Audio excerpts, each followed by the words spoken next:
Hello everyone, super happy to be here. I am Pierre, CEO of Bib Batteries, and at Bib what we do is to extend the life cycle of shared mobility batteries. So each of those batteries that you saw on the bikes today, each of those represent approximately an impact of 100 kilos of CO2 per batteries. And this is possible, it is possible to extend the life cycle of the batteries, repairing those, giving them a second life in a less demanding application, or recycling those batteries. But at Bib, we believe to achieve that circular economy, we need to show fleets that it's profitable to operate those batteries in a sustainable way. And that's a good thing because batteries are the heart of their business model. They need to invest to buy those batteries. So if you manage to extend the life cycle of the battery, they save that investment, of course. And if they run low performing batteries, the cost of swap increase. So basically, what we see today is that all those guys invested in 2018, 2020, and today their batteries are aging, increasing their operational costs. And they're starting to realize this. And if you take only a 2,000 vehicle fleet, like in a small town in France, for instance, it can go up to 500,000 euros per year to operate used batteries. That's what happens over the first life of the vehicle, but it goes to the end of life of the battery. You will have one day to recycle those batteries if you manage to have all the information to give industrial players downhill the value chain that these batteries still have capacity for a less demanding application, then you create a huge value. So this is what we do at Bib. We help micromobility fleets really understand what are their batteries, turning that black box into something they can understand to make decisions out of it, both over the first life of the battery, but also at the end of life of the vehicle. So we started the company in 2021. Now we are a 15-people team, and together we managed to convince most of the players out there, but also automotive car makers to replicate exactly this impact to the EV industry. How it works? Basically, we collect all the information we need from the fleets themselves so that we know the battery they have, we understand their operation, so that we can help them make those decisions. So our clients are those actors. Once we mapped all their operation, we connect each of those batteries to the best available solution. So the best one, of course, is keeping that battery in the fleet to lower the capex cost. But if it's not possible because they want to stop a city because there is a failure that is not cost effective to repair, then we send it to the end of life. Together with the team so far, we handled a little bit more than these 300 tons of batteries so far that result in 3,000 tons of CO2 saved to those operations. I came with a few very concrete examples of how we start working with fleets. Like the first step is understanding what is the health of the fleets. Usually they don't have this information at all. So we ran the first analysis, knowing what is the health of the fleet compared to what the provider, like the red dots, the provider is telling the clients to start helping them make a few edits. Once that step is done, we make a decision for each of the batteries. And for instance, this is one of the first projects we handled last year with Voy. We decided to send some batteries to repurpose, and the others that didn't have any economical potential were recycled completely. So this is what we do at Bib. We build a circular value chain for batteries, making it profitable for fleets so that it can happen. Thank you very much.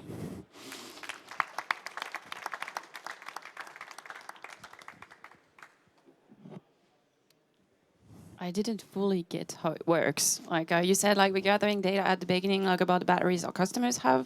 How does the system know how the battery is doing? Is there some sort of API connection or what's going on? Exactly. It's both.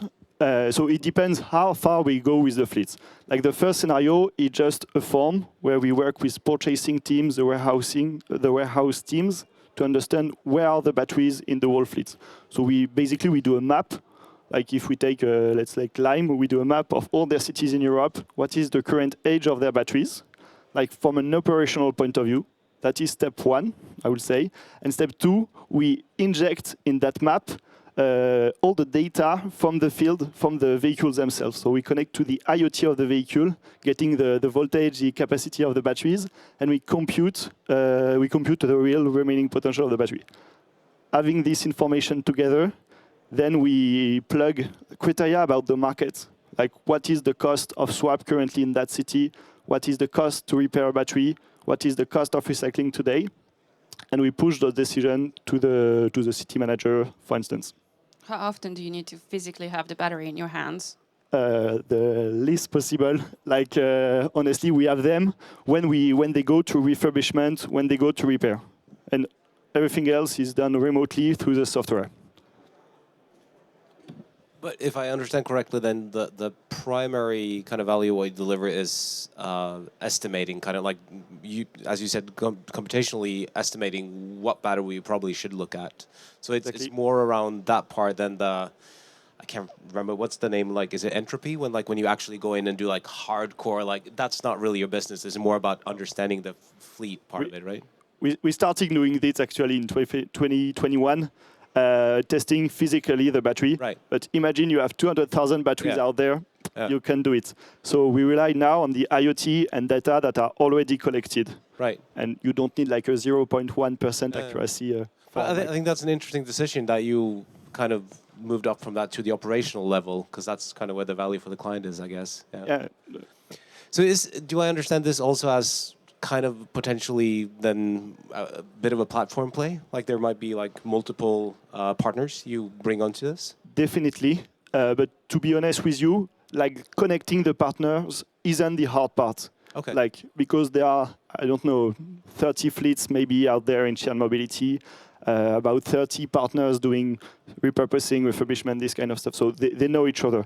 But connecting one single battery to the best option and making sure, like from a logistic point of view, the people in the warehouse will actually find the battery, put it in the right truck according to the compliance.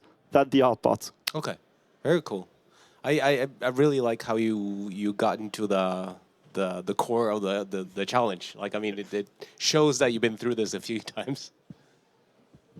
Do you actually take responsibility for finding the right place to go for the battery once you've done your diagnose? Definitely. So that's. Or you only hand over the information to the operator? So that's the operator part. In most cases, we handle it because it's easier for the client to do so. And again, this is the hard part to truly making it happen. Now it's easy. I can just show you slides. It seems super easy and perfect. When you have a truckload to manage, it's another game. Yeah, talking about easy, when looking at your website, you are listing in the bottom a lot of partners or customers. Yeah. Impressive list. Ford, Dot, Tier, Voy, Bird, Volvo, Stellantis, Renault, Tesla, BMW, etc. Do you work with all of those, or? Yes. So I will go back to that slide. All those logos, we work with them. We collected battery for them. We analyze batteries for them. Some OEMs there, we just collect data from them for our clients. Like I only told you about micromobility, but we do the exact same thing for EV industry, and then the fleets are the big banks. Yeah. So, and they don't have IoT, embedded IoT themselves. So we did partnership with Tesla, Ford, all those guys to access remotely the data and do exactly what I presented on micromobility, but to the EV stage. Where do you see yourself in 5 years from now? Hopefully, that's a super good question. Honestly, the market right now, I have to put my first slide to answer.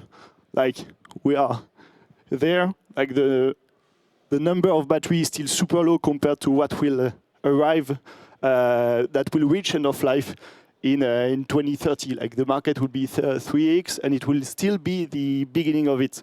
So we keep ourselves as a platform so that we can make sure we can still help those big clients who have a lot of batteries to handle.